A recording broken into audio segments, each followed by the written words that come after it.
आदरणीय भाईजी।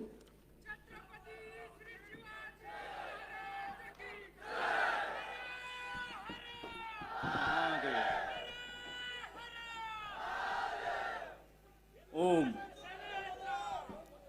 ओम गुरुर्ब्रह्मा गुरुर्विष्णू गुरुर्देवो महेश्वरा गुरुर साक्षात परब्रह्म तस्मै श्री गुरुवे नमः। ओम गोरक्ष जालंधरचर पटाश्य अडभंग कानिफ मच्छिंद्र आद्या सौरंगिरे वाणक भर्तरी संज्ञा भूम्या बभुर्व नवनाथ सिद्ध। ओम रामो राजमणि सदा विजयते रामं रमेशं भजे रामेण अभियता निशाचर चमु रामाय तस्मै नमः। रामान्नास्ति परायणं परतरं रामस्य दासोऽस्म्यहं रामे चित्तलया सदा भवतु मे भो राम मामुद्धर। राम रामेति रामेति रमे रामे मनोरमे सहस्त्रनाम तत्तुल्यं रामनाम वरानने। आज संभाजीनगर जिल्ह्यातल्या धर्मवीर श्री संभाजीनगर जिल्ह्यातल्या फुलंब्री तालुक्यामध्ये वरती खगोलातला सूर्यनारायण आणि हा भूगोलातला हिंदू धर्म रक्षण करणारा भगवा नारायण आज आपल्या 12 ज्योतिर्लिंगांचा महादेव शरीर धारण करून छत्रपती शिवप्रभूंच्या रूपात अवतरला आणि धर्मवीर छत्रपती श्री संभाजी महाराजांच्या रूपाने बलिदान करता झाला। त्या वंशाची त्या कुळाची त्या विचारांची धर्माला समर्पित आणि आपल्या आईच्या गर्भाला आणि वडिलांच्या रक्ताला जागणारी पिढी इथे समोर बसली आहे, याचा मला अभिमान वाटतोय, गौरव वाटतोय। विशेष म्हणजे सन्माननीय व्यासपीठ आहेच, पण छत्रपती शिवप्रभूंच्या महाराष्ट्राचं धर्मवीर छत्रपती श्री संभाजी महाराजांच्या महाराष्ट्राचं महामानव डॉक्टर बाबासाहेब आंबेडकर लहुजी वस्ताद साळवे उमाजीराजे नाईक ज्योतिबा महात्मा फुल्यांच्या महाराष्ट्राचं महाराष्ट्राच्या विधानसभेचं सभापतीपद अध्यक्षपद ज्यांनी भूषवलं ते हरिभाऊ बागडे 5 वेळा 7 वेळा निवडून येणारा लोकप्रिय आमदार व्यासपीठावर येण्याची घाई न करता हिंदू हितासाठी रस्त्यावर बसतो, 100% हिंदू राष्ट्र झाल्याशिवाय राहणार नाही। मला विजयराव अवताडेंनी सांगितलं की जिथे ज्या मुलीचं फसवून भुलवून तिला हिप्नोटाइज करून संमोहित करून तिचं धर्मांतरण करण्याचं षडयंत्र केलं होतं, तिचं समुपदेशन आपल्या महाराष्ट्राचे किंवा भारताचे केंद्रीय मंत्री असलेले महाराष्ट्राचे ज्यांनी रावसाहेब दानवे यांनी तिचं समुपदेशन केलं, तिला सांगितलं, स्वकुळाची ओळख दिली, मातृभूमीचा इतिहास सांगितला, पितृदेवतांच्या बलिदानाचं महात्म्य सांगितलं। हे कशासाठी चाललंय का लहान लेकीला एक प्रौढ 70-75 वर्षाची व्यक्ती केंद्रीय मंत्रिपद भूषवणारी व्यक्ती समुपदेशन करू लागते? समजा भारताचा उदयकाळ पुन्हा एकदा जवळ आलाय, कुश बदलली आहे भारताने। आता आपण सगळ्यांनी थोडंसं शांतपणे ऐकायचंय, आपल्याला थिल्लर टोळक्यांची भाषणं न करता गंभीर धीर गंभीरपणे हिंदू समाजाच्या नवनिर्मितीचा ध्यास घ्यायचा आहे। आता मगाशी एक माईक बिघडला, हर्षा ठाकूरने केलेल्या भाषणाने माईक सुद्धा घाबरला, जिहादी का नाही घाबरणार? पण गायत्री उपासक महात्म्यांनी आपलं पावित्र्य आध्यात्मिक ओज इथे प्रकट केलेलं आहे। आता आपल्याला हिंदू राष्ट्रवादाचे तांत्रिक मुद्दे समजून घ्यायचे। हिंदू राष्ट्रवाद हा हिंदू संघटनेने प्रकट होऊन 18 पगार जाती 12 बलुतेदार छत्रपती शिवप्रभूंच्या नेतृत्वाखाली काशी विश्वनाथाचा भगवा ध्वज घेऊन रामराज्य निर्मितीसाठी भारतीयांनी भारतीयत्वाचे केलेले प्रयत्न म्हणजे हिंदुत्व। हिंदुत्व ही जाती धर्माची व्याख्या नाहीये, हिंदुत्व हे राष्ट्र आहे, राष्ट्रीयत्वाची व्याख्या आहे। हिंदुत्व म्हणजे इथल्या पितृदेवतांच्या पुण्याई मातृदेवतांची पुण्याई आणि ज्यांची तीर्थक्षेत्र पुण्यभूमी भारत आहे तो हिंदू आहे। मग तो भगवान बुद्धाचा, महावीर जैनाचा, गुरु नानक देवजींचा, तुकोबांचा, संत श्रेष्ठ सावताजींचा, नरहरी सोनारांचा, संत रोहिदासांचा, कुणाचाही उपासक असेल साधक असेल तरी त्याचं मूळ त्याचा पितृदेवतांची पुण्यभूमी भारत आहे, त्याच्या आईचा पवित्र गर्भ भारतीयत्वाचा आहे। तो सर्व भारतीय भारतात राहणारा नाही, जो पिंडाने रक्ताने विचाराने संस्कृतीने आणि सभ्यतेने या मातीत अध्यात्म शोधतो, हर शंकर में कंकर है, तो भारतीय। ज्याला भारताबाहेर जाऊन मक्का करावी लागत नाही, ज्याला भारताबाहेर जाऊन व्हॅटिकन सिटीच्या पॉपचे तळवे चाटावे लागत नाही, तो भारतीय. 18 पगार जातीचा, 12 बलुतेदार, याच मातृभूमीला, याच पितृभूमीला पुण्यभूमी मानणारा, आपला आध्यात्मिक शोध भारताबाहेर न घेणारा, आध्यात्मिक तीर्थक्षेत्रांचा शोध ज्याचा भारतातच संपतो, आत्म्यातून परमात्म्यात विलीन होण्याची आध्यात्मिक क्रिया याच मातीत ज्याची पूर्णत्वाला जाते, तो सकल 18 पगार जातीचा, 12 बोलीतदार, जाती वर्ण भाषा प्रांत पंथ एवढंच काय, या राजकीय दलांच्या पलीकडे जाणारा भारतीय तो हिंदू आहे. आणि आज आपल्या भारतामध्ये 100 कोटी हिंदूंच्या भारतामध्ये निष्पाप निरागस निरुपद्रवी असलेल्या हिंदूंना स्वतःच्या सामाजिक राजकीय धार्मिक आध्यात्मिक अधिकारांसाठी रस्त्यावर उतरावं लागतं. रणरणत्या उन्हामध्ये आपल्या लेकी सुनांच्या संरक्षणार्थ किशोरवयीन निष्पाप किशोरवयीन विवेक नसलेल्या विचारहीन मुलींना वाचवण्यासाठी सगळा प्रगल्भ भारतीय समाज रस्त्यावर उतरतोय. याचा अर्थ भारतीय जागा झालाय. उत्तराखंड पासून काशी विश्वनाथ, उत्तराखंड, हरिद्वार पासून आंदोलनं सुरू झाली आहेत. तंजावर छत्रपती शिवप्रभू नेहमी सांगायचे की अहत तंजावर ते तहत पेशावर स्त्रींचं राज्य झालंय. आज ते झालं पाहिजे. आज त्या स्त्रींच्या राज्यातलं स्त्रीत्व आणि स्त्रीत्व मातृत्व जागं झालेलं आहे. आणि म्हणून फुलंब्री सारखा एक तालुका अख्ख्या जिल्ह्याला राज्याला आदर्श बनेल एवढ्या प्रचंड मोठ्या गर्दीने रस्त्यावर उतरतो.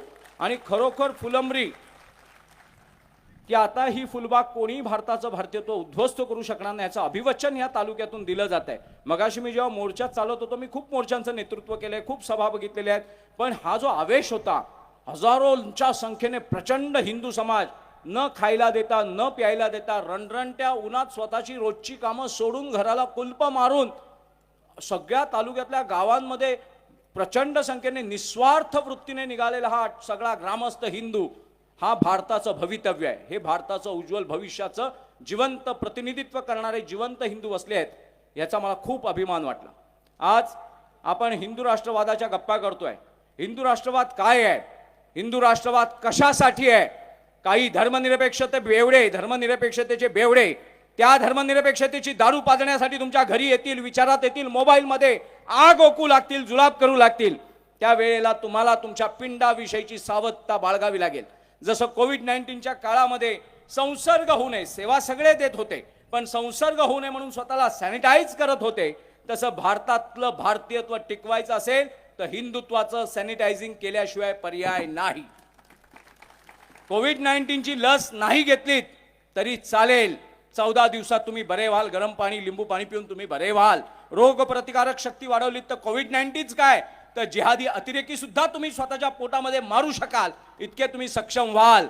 पण हिंदुत्वाची लस नाही घेतलीत तर तुमचा भारत मरेल. या भारताचा भारतीयत्वाच्या अभावाने, भारतीयत्वाचा जेव्हा भारतामध्ये अभाव आला, शरीरात जेव्हा रोग प्रतिकारक शक्ती कमी होते तेव्हा रोग येतो. भारताचं भारतीयत्वाला जेव्हा ग्लानी आली, यदा यदा ही धर्मस्य ग्लानिर्भवती भारत, ग्लानी आली भारताला, तेव्हाच या भारताचा सिंध पंजाब पाकिस्तान झालाय. जेव्हा भारताला ग्लानी आली तेव्हा भगवान बुद्धाचा वेदघोषांचा बामियान, भगवान बुद्धांच्या भिक्षूंचा बामियान अफगाणिस्तान झालाय. ढाकेश्वरी मातेच्या साधकांना जेव्हा ग्लानी आली भारतामध्ये तेव्हा पूर्व बंगालचा बांगलादेश झालाय.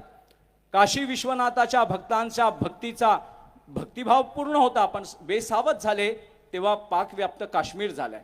आणि आता PFI 2022च्या नवरात्री उत्सवामध्ये बिहार पोलिसांनी, बिहार ATS आणि नॅशनल इन्व्हेस्टिगेशन एजन्सी NIA ने जेव्हा धाडी टाकल्या, त्यांना सॅटेलाइट फोन ट्रेस झाले, तेव्हा त्या सॅटेलाइट फोनची रेंज बिहारमध्ये पटना पोलिसांमध्ये, भारतीय पोलीस दलामध्ये म्हणजे राज्य पोलीस दलामध्ये भारताचा पगार खाणाऱ्यामध्ये एक पोलीस खात्यातल्या सिनियर PI रँकचा पोलीस ऑफिसर जो धर्माने मुस्लिम होता, त्याच्या घरामध्ये सॅटेलाइटची रेंज सापडली. आणि मग जेव्हा त्याच्या बंगल्यावर धाडी टाकण्यात आल्या तेव्हा ह्या भारताविरुद्ध, भारताला मारण्यासाठी षडयंत्र रचणाऱ्या पॉप्युलर फ्रंट ऑफ इंडिया PFIचं कॅडर तिकडे बेस सापडला.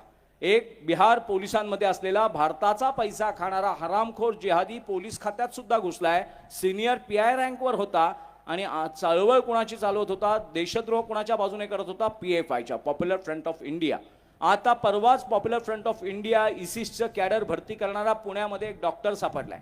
2 कर्तृत्ववान पोलीस शिपायाने पहाटे 4 वाजता 2 जिहादींना ओळखलं आणि पकडलं आणि त्यांच्याकडून कारतूस सापडली, इन्व्हेस्टिगेशन झालं. NIA ने 5 लाख रुपये प्रत्येकी डिक्लेअर केलेले 2 अतिशय मोस्ट वॉन्टेड अतिरेकी सापडले. आणि त्यांच्यानंतर तो एक पुण्यातला एक डॉक्टर सापडलाय जो कोंडव्यामध्ये प्रॅक्टिस करतोय. त्याच पुण्यातल्या कोंडव्यामध्ये एक शाळा NIA ने सीज केली आहे, कारण तिकडे अतिरेक्यांना प्रशिक्षण दिलं जात होतं. शाळेमध्ये अतिरेक्यांना तुमच्याकडे अ आई वी अ ब क ड ई शिकवत असतील, ABCD शिकवत असतील, A फॉर ॲपल शिकवत असतील, A फॉर अर्जुन शिकवत नसतील, B फॉर बॉल शिकवत असतील, बलराम शिकवत नसतील, पण तिकडे J फॉर जिहादी शिकवलं जातं. आणि पुण्यामधल्या एका शाळेमध्ये छत्रपती शिवप्रभूंनी सोन्याचा नांगर जिथे फिरवला आणि तो नांगर काही ठिकाणी जायचा राहिला, त्या उकिरड्यावर जिहादी औलादी जन्माला आल्या. त्या औलादींनी आता पुण्यामध्ये शाळांचा उपयोग अतिरेकी घडवण्यासाठी केला जातोय. आणि हे सगळं धडधडीत सत्य वर्तमानपत्रात वृत्तवाहिन्यांमध्ये येत आहे. म्हणून आता यापुढे राजकारणाच्या अधीन असलेला धर्म नको, तर धर्माधिष्ठित असलेलं राजकारण हवं. म्हणून या देशाला हिंदुत्वाची गरज आहे. या देशातलं हिंदुत्व व्यक्तीची तळवे चाटण्यासाठी केलेला प्रयत्न नाहीये, पक्षाच्या तुंबड्या उचलून तळी उचलून धरण्यासाठी केलेला प्रयत्न नाहीये, जातीच्या नावाने माती खायला शिकवणाऱ्यांसाठीचा हिंदुत्व नाहीये. हे हिंदुत्व हे भारताचं भारतीयत्व सुरक्षित राहावं म्हणून भारतीयांनी केलेला आध्यात्मिक प्रयत्न म्हणजे हिंदुत्व आहे. आणि त्या हिंदुत्वासाठी आपण सगळे इथे एकत्र आलायत. मला खूप आनंद वाटला. शुद्ध बीजा पोटी फळ रसाळ गोमटे हा तुकोबांचा अभंग आहे. तो तुमच्यामुळे मला प्रचितीस आला की खेडी पाडी पेटू शकतात. प्रत्येक आईच्या गर्भात आणि वडिलांच्या रक्तात धर्माभिमान कुठून कुठून भरलेला आहे. फक्त त्याला आवाहन देऊन बोलवण्याची खोटी आहे. तो एका क्षणात आवाहन करणाऱ्याच्या मागे रामसेना होऊन वासुदेव नारायणाचं सामर्थ्य शक्ती घेऊन शिवबांचं धर्मवीर संभाजी महाराजांचं बलिदान आणि धर्मप्रेम घेऊन उभा राहतो. आज संभाजीनगर जिल्ह्यामध्ये फुलंब्रीमध्ये जर आपला हिंदू एवढा एकवटू शकतो, या भारतीयत्वाचा जनआक्रोश एवढा करू शकतो, तर हाच आदर्श भारताने घेतला तर 100 कोटी हिंदूंच्या देशात हिंदू विरोधी कारवाया करणाऱ्यांची कुळं आणि त्यांचे गर्भ नष्ट झाल्याशिवाय राहणार नाही. तुम्ही लक्षात घ्या, आज तालुक्यात तुमची जमलेली ही प्रचंड जनआक्रोशाची गर्दी, धर्माभिमानाची गर्दी ही भारतीयत्वाची आहे. पण याकूब मेमन नावाचा एक जिहादी 1993च्या बॉम्बस्फोटातला एक देशद्रोही हरामखोर जिहादी अतिरेकी पाकिस्तानचा चोळ्या, जेव्हा नरेंद्र मोदींसारख्या महापुरुषांनी सत्तेत आल्या आल्या जर काय पवित्र काम केलं असेल तर याकूब मेमनची जी फाशी ताटकळवली जात होती, थांबवली जात होती, पुढे ढकलली जात होती, ती ताबडतोब देऊन टाकली. आणि ती देताना पहाटे 3-3, 4-4 वाजता सर्वोच्च न्यायालयांना जागवण्यात आलंय, उठवण्यात आलंय. पण तिथे केंद्र सरकार बदललेलं होतं. न्यायाधीश झोपेतून उठले नव्हते, वृत्तीने सुद्धा जागे झाले होते. त्यांना कळलं होतं आता कोणाची चोळेगिरी न करता राष्ट्राला अनुकूल राष्ट्रीय धर्माला जपेल, जगवेल, जागवेल असाच निर्णय द्यावा लागेल. आणि 3-3, 4-4 वाजता झोपेतून उठवल्यानंतर सुद्धा याकूब मेमनला कायमचा झोपवण्याचा निर्णय त्यांनी कायम ठेवला आणि फाशी कायम ठेवली. आणि ती फाशी दिल्यानंतर मुंबईमध्ये छत्रपती शिवप्रभूंच्या महाराष्ट्रातल्या मुंबईमध्ये 3-3 लाख जिहादी अतिरेकी याकूब मेमनच्या जनाजाला जमले होते. आणि त्याचा जनाजा यांच्या आईच्या नवऱ्याची प्रेतयात्रा चालली आहे इतक्या जोरात काढला जात होता. आपण सगळ्यांनी विचार केला पाहिजे की छत्रपती शिवप्रभूंच्या भूमीमध्ये शिवजयंतींना परवानग्या घ्याव्या लागतात, पण दर्गे, मदरसे, मशिदी बेकायदेशीर उभवायला कोणाची परवानगी घ्यावी लागत नाही. सामाजिक शांतता बिघडेल म्हणून त्याला गपचूपपणे दडवलं जातं, लपवलं जातं आणि ती अनवरस उकिरड्यावरची पिलावळ पोसली जाते. आणि मग ती पुढे या भूमिपुत्रांना, या भूमीच्या स्वामींना, इकडच्या राजकीय, सामाजिक, आर्थिक, आध्यात्मिक अधिकाराच्या वारसदारांना आव्हान उभं करते. आणि गजवा हिंद 2022 मध्ये नवरात्रींच्या मध्यातच इथली धर्मशक्ती जागृत झाल्यामुळे पटना पोलिसाच्या ATSने, बिहार पोलिसाच्या ATSने आणि राष्ट्रीय तपास यंत्रणा NIA ने बिहारमध्ये धाडी टाकल्या आणि PFI पॉप्युलर फ्रंट ऑफ इंडियाचे कॅडर पकडण्यात आले. आणि ते पकडण्यात आल्यानंतर त्यांच्या अजेंड्यामध्ये, त्यांच्या जाहीरनाम्यामध्ये पान क्रमांक 7 वरती त्यांनी हे लिहिलेलं आहे, कार्यपद्धती.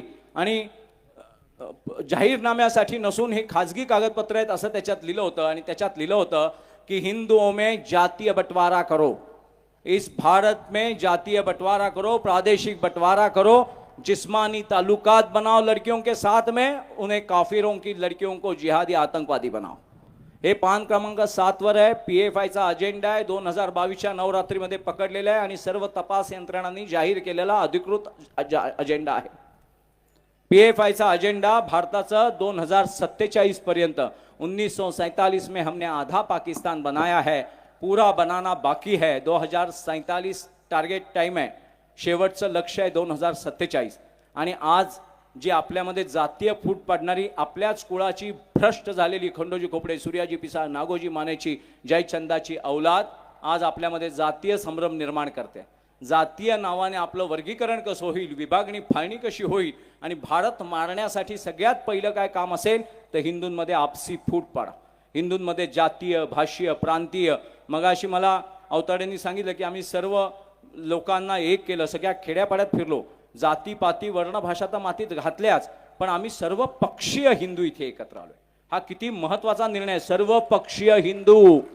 कारण आईच्या गर्भातून जन्माला येताना बापाचं नाव, आईच्या गर्भाचं पावित्र्य तुम्ही घेऊन आलायत. पक्षाचा बॅनर, हातातलं घड्याळ, काँग्रेसचा हात घेऊन जन्माला आला नाहीयेत. तुमचा धर्म, तुमच्या पितृदेवतांच्या रक्त म्हणजे तुमचा धर्म आणि राजकीय पक्ष तुमच्या पायातल्या वाणा आहेत. जिथपर्यंत आवश्यकता आहे तिथपर्यंत वापरायची, उंबरठ्याच्या आत पायातली वाण बाहेर काढायची आणि आत गर्भगृहात प्रवेश करायचा. आपल्या वडिलांच्या रक्तासह, आईच्या पावित्र्यासह. जेव्हा जेव्हा हिंदुत्वाचा विषय उभा राहील तेव्हा नाही काँग्रेस नाही राष्ट्रवादी. आता तर राष्ट्रवादी राहिलीच नाहीये, शिवसेना राहिलीच नाहीये. आता जी शिवसेना आहे ती ही खरी बसलेली छत्रपती शिवप्रभूंची शिवसेना आहे. राजकीय पक्ष निवडणूक आयोगाकडून मान्यता घेण्याची गरज नाही. पितृदेवतांच्या पावित्र्याचं उजळ माथ्याने छाती ठोकून शिवरायांचं कार्य करणारी, खरी जनजागृती करणारी, हिंदूंचा रोमरोम पेटवून उठणारी शिवरायांची सेना या भारताला आवश्यक आहे. राजकीय दलात वाटलेला हिंदू या देशाची समस्या आहे आणि धार्मिक दृष्ट्या एकवटलेला हिंदू या देशाचं समस्येचं उत्तर आहे. या समस्येचं उत्तर हा फुलंब्री मधला मोर्चा आहे. देशातल्या समस्यांचा प्रश्न म्हणजे संभ्रमित करणारा, संभ्रमित झालेला हिंदू आहे. लव जिहाद. लव जिहाद काय आहे तर जिहादी मानसिकतेने हिंदू मुलींना भुलवून, फसवून, त्यांच्या भारतीयत्वाच्या पावित्र्याचा नाश करून, त्यांच्या श्रद्धा वालावलकर सारख्या तरुणींच्या श्रद्धा शरीर ओरबाडून, गरज सरली, वासना क्षमली की तिचे तुकडे पाडून तिला फ्रीजमध्ये टाकून, नवीन मुलींना समोर बोलून तिचं मुंडकं फ्रीजमध्ये तसंच ठेवून, तो आफताब काय करायचा, त्या मुलीचं मुंडकं श्रद्धा वालावलकरचं शिर तसंच मेकअप करून तसंच ठेवायचं आणि नवनवीन हिंदू मुली घेऊन येऊन तिच्याशी तिकडे शारीरिक संबंध करून पुन्हा त्या मुडक्याला चपलेने मारायचा. देख साली तू नाही ना तो मैंने और 1760 लेके आ रहा हूं. हे सगळं गांभीर्यपूर्वक तुम्ही लक्षात घ्या. या भारतामध्ये भारतीय लोकांना हिंदुत्वाचा गजर का करावा लागतो? कोविड झाल्याशिवाय कोण लस घेतं का? पोलिओ होता म्हणूनच लसीकरण आहे की नाही? पोलिओ जर जगातच नसता तर लसीकरण झालं असतं का? रोग नसता तर औषध घ्यायची वेळ आली असती का?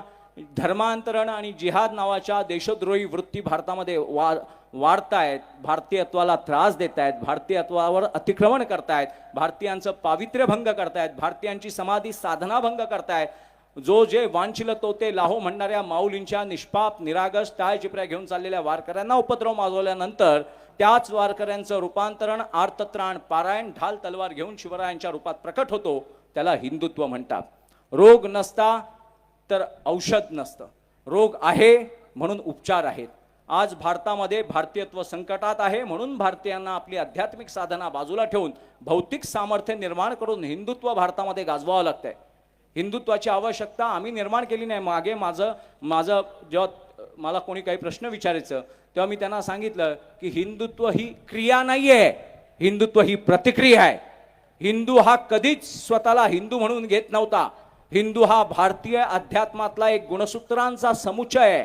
भारताच्या अध्यात्माचं शाक्त, स्मार्त, शैव, वैष्णव, गणपत्य, बौद्ध, शीख, जैन, महानुभाव, वारकरी, लिंगायतांचं आध्यात्मिक संघटन म्हणजे भारत आहे.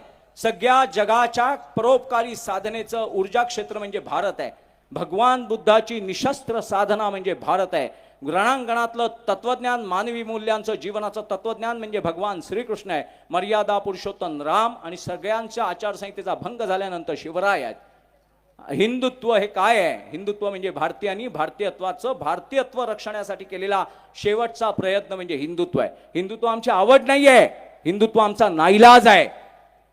आम्हाला कधीच जातीच्या दाखल्यावर जात लिहिण्याची गरज वाटली नाही. आम्हाला उलट पक्षी लाज वाटते की भेदाभेद संपला पाहिजे, पण भेदाभेद मानणारा वर्ग आहे.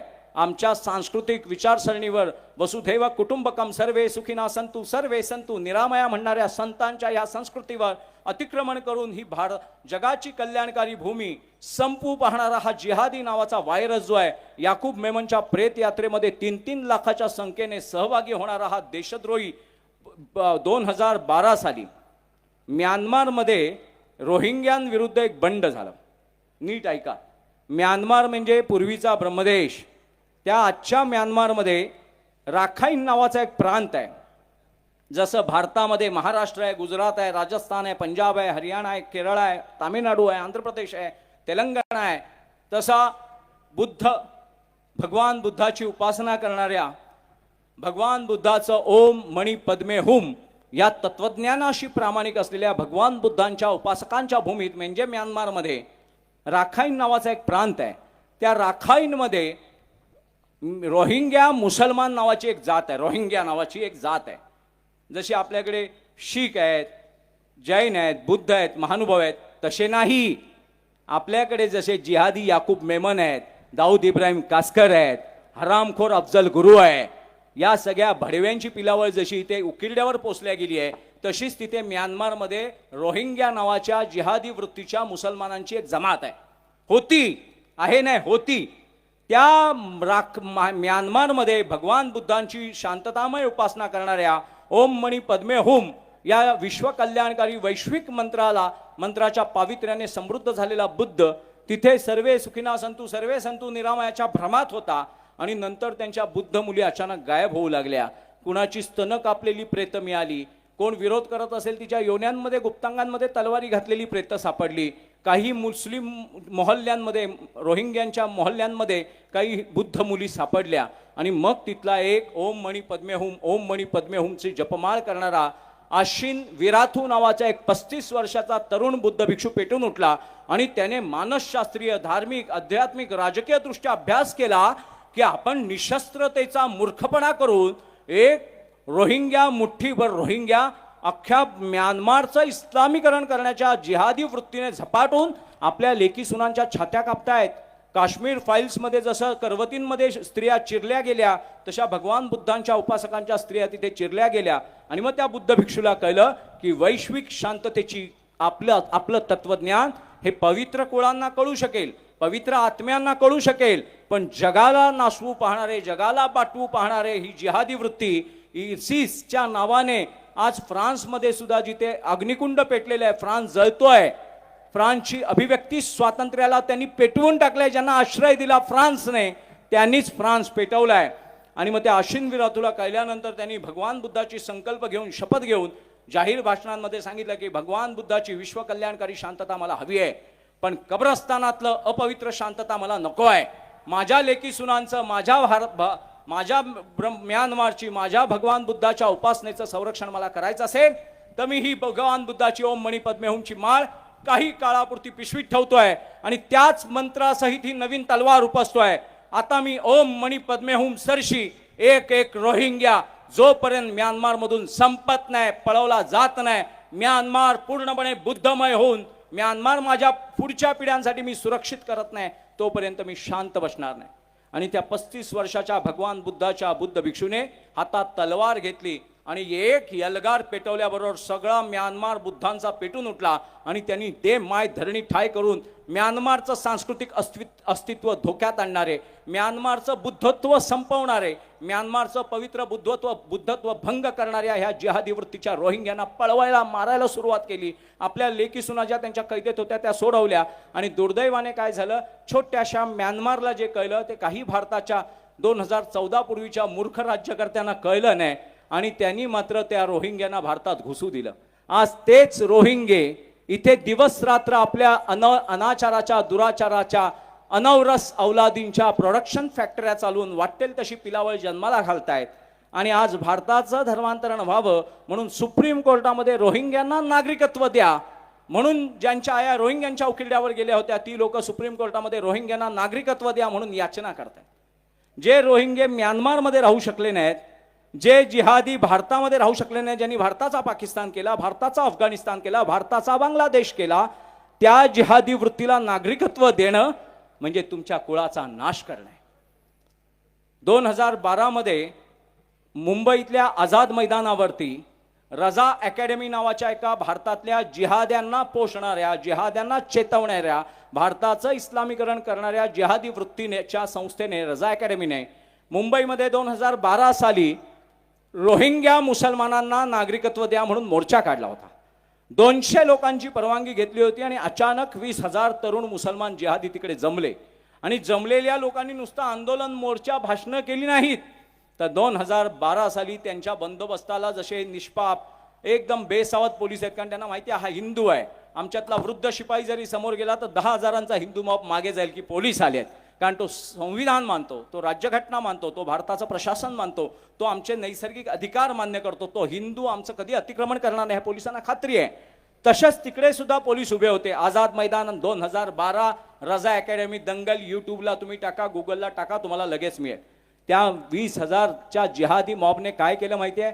तिथे बंदोबस्ताला असलेल्या तरुण शिपाई मुली, पोलीस शिपाई मुलींचे अत्याचार केले, कपडे फाडले, नग्न केलं, छात्या चावल्या, त्यांच्या गुप्तांगांमध्ये माती भरली आणि मुंबई महानगरपालिकेतल्या वॉचमॅन लोकांनी पटापट दारं उघडून त्या पोलिसांना आत घेऊन दारं लॉक केली आणि आपले ओव्हरकोट उतरवून त्या मुलींना अर्धनग्न अवस्थेतल्या पोलीस शिपाई मुलींना घातले. कारण त्या पोलीस आपले आहेत ना, जसं पोलीस दिवस रात्र माझं रक्षण करतोय तसं माझं कर्तव्य आहे त्यांच्या नैसर्गिक अधिकाराचं रक्षण करणं. कोविड-19 मध्ये जेव्हा पोलीस काही जिहादी लोकांच्या मोहल्ल्यात जात होते तेव्हा त्यांच्यावर शारीरिक हल्ले केले जात होते. एकटे योगी आदित्यनाथ होते की उत्तर प्रदेशमध्ये पोलीस शब्द घेतला तरी जिहाद्यांना डायपर घालून फिरावं लागतंय. अतिक अहमद कुठे आहे? अतिक अहमद गायब. कोण आलं, कोण गेलं, कुठून ठोकून गेलं 0 पॉइंटवर. जो अतिक अहमद AK-47 घेऊन जीपवर UP मध्ये फिरायचा आणि जिहादी अजेंडा राबवायचा. गोरक्षनाथांच्या पीठाचा पीठाधीश, नाथ पंत का नारा यारो सब दुनिया से निराला है, एक हात में माला तो दूजे हात में भाला है. पोलिसांना मारता येत नसेल अतिक अहमद तर रामभक्त मारतील अतिक अहमद, पण त्याचं प्रशासकीय राजकीय वातावरण करून देणारी राजसत्ता निर्माण करणं हे भारतीयांचं कर्तव्य आहे.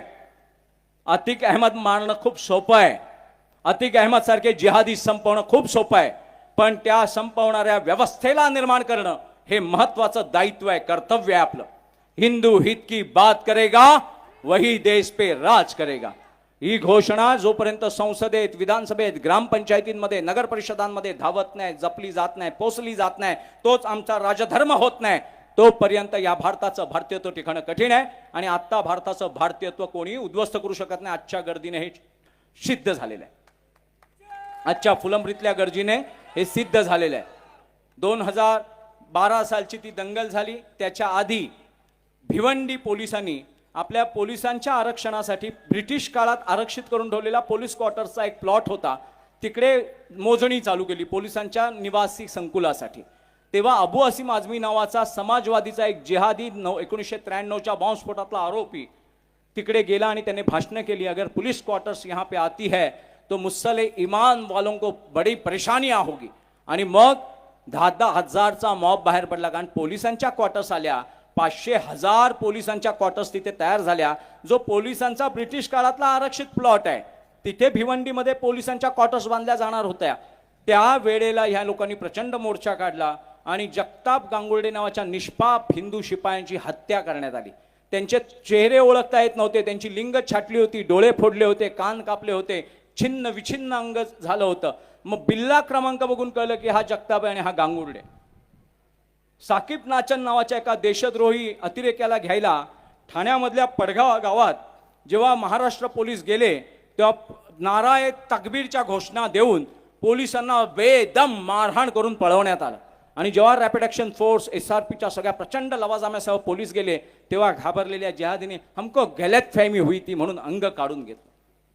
आणि मग ते उजळ माथ्याने जिहादी आपल्या शक्तीचा प्रयोग आपल्या पोलिसांवर दाखवतात, आपल्या देशावर, आपल्या राष्ट्रावर, आपल्या राज्यकर्त्यांवर दाखवतात. गोवंशाच्या हत्येच्या बंदीसाठी गोरक्षकांना रात्रभर रस्त्यावर जागावं लागतं, अवहेलना, अपमान सहन करावे लागतात. काही भ्रष्ट प्रशासनातले अधिकारी, चरित्रहीन, नीतिहीन, गर्भाला कलंक असलेले, रक्तकुळाशी गद्दार असणारे काही प्रशासकीय अधिकारी गोरक्षकांचा अपमान करतात. तो गोरक्षकांचा अपमान नसतो, तुमच्या धमन्यातल्या नाचलेल्या रक्ताचं ते प्रतिनिधित्व असतं. म्हणून आपण ह्या गोरक्षकांचं रक्षण केलं पाहिजे. गायीचं रक्षण करण्यापेक्षा कसायांचं निर्दालन कसं होईल यासाठी नवीन कायदे निर्माण केले पाहिजेत. आणि म्हणून आज हिंदू राष्ट्रवादासाठी काढलेला लव जिहाद धर्मांतरण, कमलेशराव कटारियांनी इथे हनुमान चालिसाचा एक उपक्रम चालू केलाय. सिल्लोड तालुक्यातून सुरू केलाय. तिथे जास्त आवश्यकता होती, जिथे रोग असतो तिथे औषध लागतं.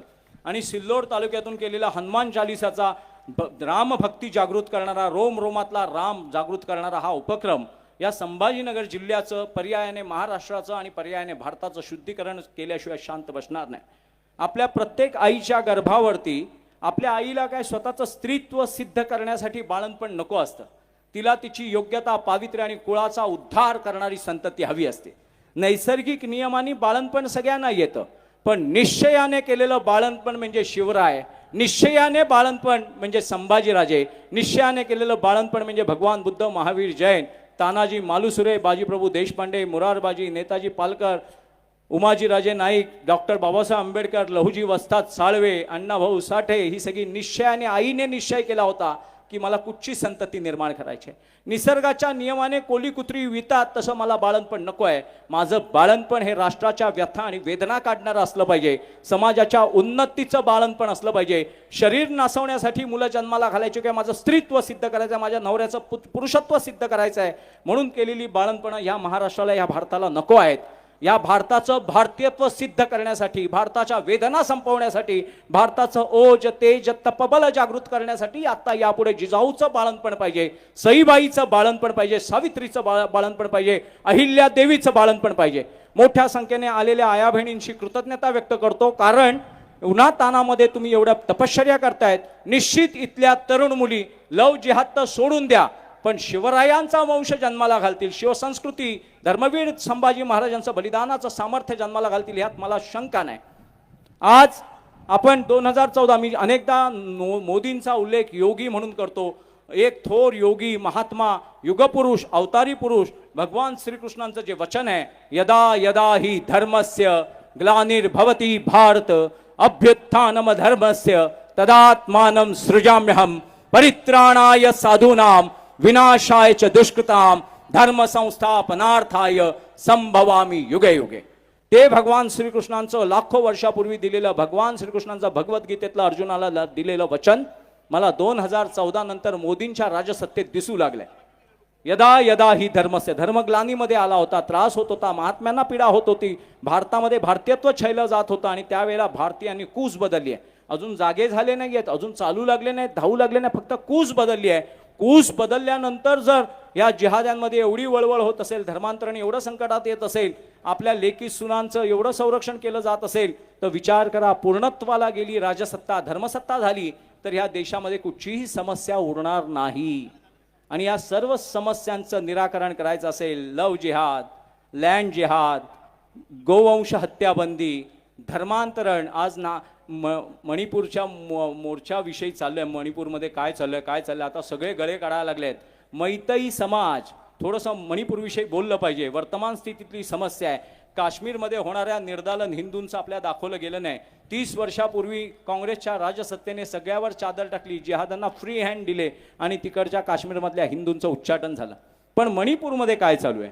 मणिपूरमध्ये मूळ नागरिक असलेला मैतई समाज आणि कुकी समाज हा दुय्यम दर्जाचा, म्हणजे नंतर आलेला, मूळ मणिपूरचा नाही, तर तो कुकी हा ख्रिश्चन धर्मांतरित झालेला समाज आहे. त्यांनी सगळ्यांचा हातात शस्त्र घेऊन मारून, टोळ्याच्या टोळ्या, गावाच्या गावं ब्रश फायरिंग करून मारून टाकून ख्रिश्चन धर्मांतरित केली. आणि त्या आज कुकीनी Christian Mizoram, Christian Manipur, Christian Nagaland करण्याच्या नादामध्ये मैतई समाजावर पण अत्याचार सुरू केले आणि त्या मूळच्या भूमिपुत्रांना तिकडच्या डोंगरातल्या जमिनी विकत घेण्यावर बंदी घालण्यात आली. आणि मग त्यांच्या नैसर्गिक हक्कांसाठी, आरक्षणासाठी, जर जनजातींसाठी आरक्षण असेल तर मैतई ही सुद्धा भारतातली एक जनजाती आहे आणि वनवासी आहेत. त्यांचं रक्षण, त्यांचं सामाजिक राजकीय प्रशासकीय रक्षण झालं पाहिजे, म्हणजे सर्वोच्च न्यायालयात धावले आणि सर्वोच्च न्यायालयाने नैसर्गिक न्यायाला धरून मैतेई समाजाला सुद्धा सर्व अधिकार दिले आणि ते दिल्यानंतर त्या उरल्या सुरल्या बाडग्यांनी सगळं आक्रोश रान पेटवलं आणि ते रान पेटवून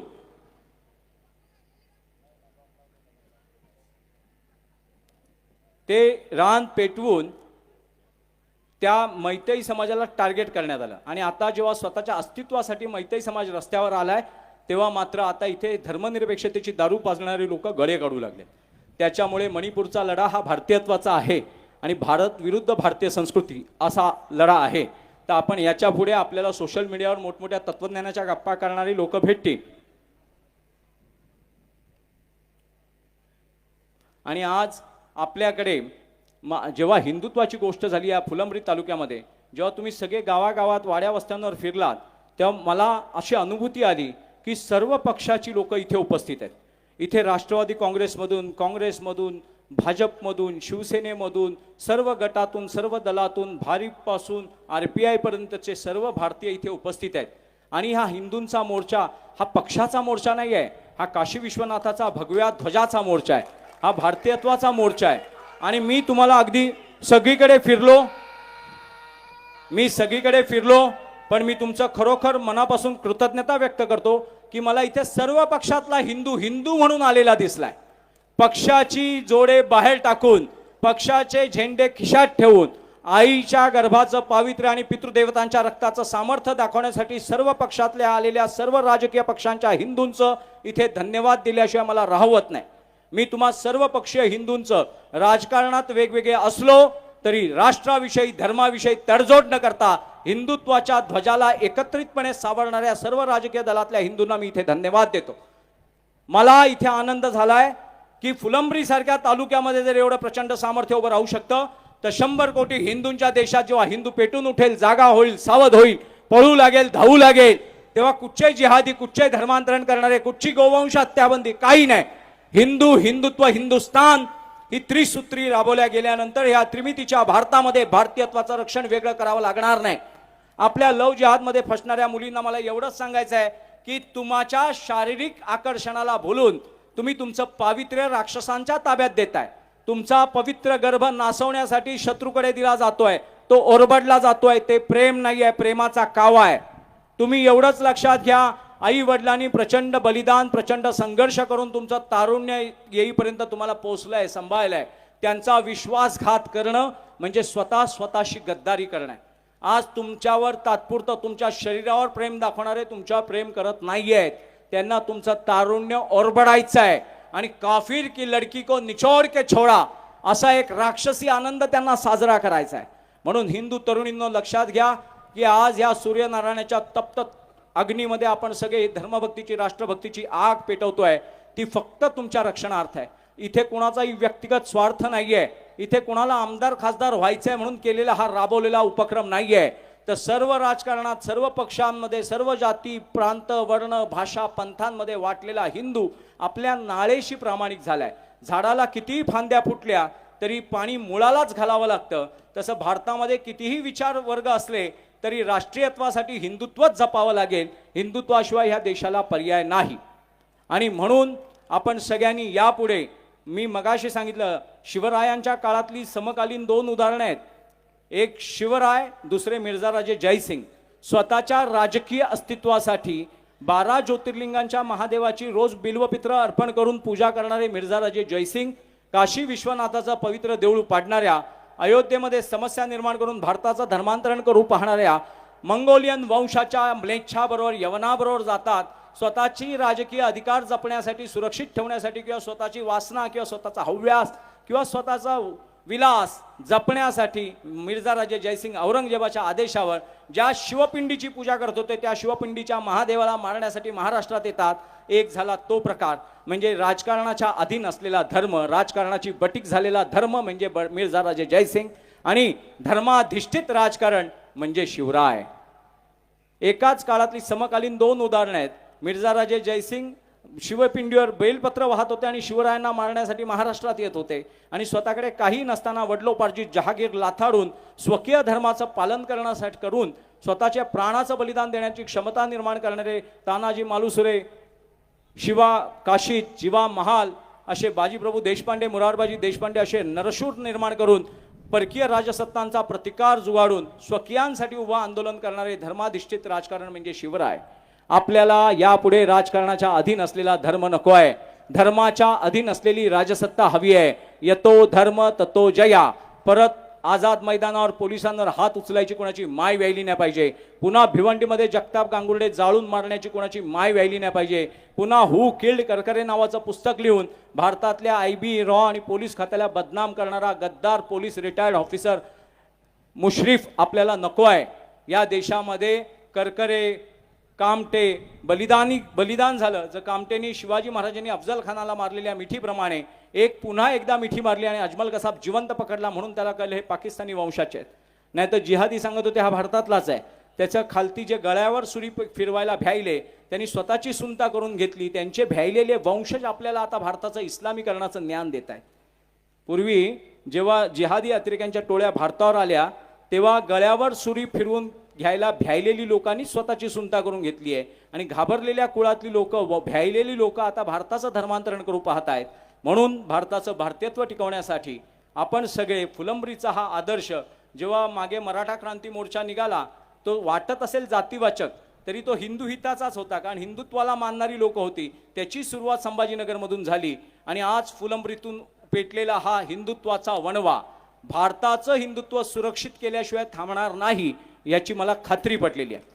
आज आपण सगळ्यांनी शिवशंकराच्या 12 ज्योतिर्लिंगांच्या महादेवाचं म्हणजे शिवाजींचं दर्शन करून, छत्रपती शिवप्रभूंचं दर्शन करून, धर्मवीर छत्रपती संभाजी महाराजांचं दर्शन करून प्रभू रामचंद्रांच्या ठायी केलेली ही धर्मसेवा पुढे भारताचं हिंदुत्व, हिंदू राष्ट्र सुरक्षित करेल. या पुढच्या पिढ्यांना LIC नावाचा एक प्रकार असतो, वडील आपल्या मुलांसाठी काढतात लाईफ इन्शुरन्स विमा पॉलिसी, पण त्याची गॅरंटी नसते. एखादं मूल आधी मेलं तर बाप काय करणार. पण धर्मासाठी काढलेली रिअल लाईफ इन्शुरन्स विमा पॉलिसी म्हणजे हिंदुत्व आहे आणि ती हिंदुत्वाची पॉलिसी शिवरायांनी आपल्यासाठी काढली आणि धर्मवीर संभाजी महाराजांनी स्वतःच्या बलिदानाने त्याचा प्रीमियम भरलाय. आता ती मॅच्युअर्ड करून पुढच्या वंशांना सुरक्षित समृद्ध हिंदुत्ववादी भारत देणं हे आपलं कर्तव्य आहे. याच्या पुढे भारतामध्ये हिंदूंना हिंदुत्वासाठी एकत्र येण्याची दुर्दैवी वेळ येऊ नये असं जर वाटत असेल तर 24ला सत्सद विवेक संपन्न शुद्ध हिंदुत्ववादी बुद्धी ठेवून या भारताचं हिंदू राष्ट्र घोषित करण्यासाठीच संसदेत मतदान करायचं आहे. व्यक्तिगत स्वार्थासाठी नाही, जातीसाठी नाही, पक्षासाठी नाही, आईच्या गर्भाच्या पावित्र्यासाठी आणि पितृदेवतांच्या पवित्र रक्तासाठी 2024ला मतदान हिंदुत्वासाठीच. जो हिंदू हित की बात करेगा वही देश पे राज करेगा. आता मी इथे थांबतो. मी संभाजीनगरमधल्या फुलंब्री तालुक्यातल्या सर्व पवित्र कुळांना धन्यवाद देतो, तुमच्या पितृदेवतांना धन्यवाद देतो, कारण शुद्ध बीजापोटी फळ रसाळ गोमटे रणरणत्या उन्हामध्ये रोजचे कार्यक्रम सोडून हिंदुत्वासाठी भारतामध्ये एकत्र येऊ लागलाय. ही हिंदूंची, भारताच्या शुभ लक्षणांची, भारताच्या उज्ज्वल भविष्याची नांदी आहे आणि मी ही शाश्वती घेऊन अख्ख्या भारतभर फिरीन. फुलंब्रीतला हा झालेला न भूतो न भविष्यती हा मोर्चा अख्ख्या भारताचं भविष्यात नेतृत्व केल्याशिवाय राहणार नाही. भारत माता की पते पार्वते पते. हर हर हर हर. छत्रपती श्री शिवाजी महाराज की. धर्मवीर